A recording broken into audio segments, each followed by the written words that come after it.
మీదే ఊరేనా? ఒకటే ఊరా? ఎట్లా అనిపిస్తుంది? ఏడాది అవుతుంది కాంగ్రెస్ వచ్చి, ఏమనిపిస్తుంది? నాకు 1,40,000 మా పోయినాయి. అయినాయా? ఖుషి అయితే నీకు? ఆగస్టులోనే అయినాయి. ఆగస్టులో అయింది. సంతోషం ఉందా మరి? ఇక ఉండదా 1,40,000 అంటే? ఇప్పుడు కాంగ్రెస్ వచ్చి ఆగమవుతుంది అంటారు కదనే మరి?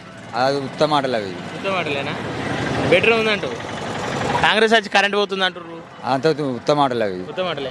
నీకేమనిపిస్తుంది? ఏడాది అవుతుంది కాంగ్రెస్ వచ్చి, సరే ఇచ్చిన హామీలు ఏమనిపిస్తుంది? ఇప్పుడు అట్ల కాడ సుతం కటింగ్ లేదేం లేదు. కింటలకు 3 కిలోలు 4 కిలోలు అనేది కటింగ్ లేదేం లేదు. డైరెక్ట్ అకౌంట్లో సుతం చెప్పండి 4 రోజుల పైసలు పడుతున్నాయి. ఇంతకుముందు పొల్లు బిల్లు తరుగు అని ఉంటుండేగా, అది ఏది లేదు ఇప్పుడు. ఇప్పుడు లేదా? ఎంత గడి ఎత్తురు ఇప్పుడు?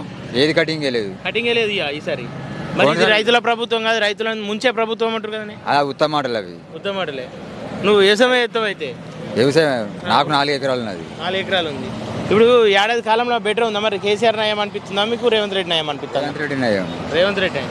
కానీ కేసీఆర్ నయం ఉండే ఊర్లో అందరూ ఏడుతురంట కదనే. ఉత్తమ మాటలు అవి.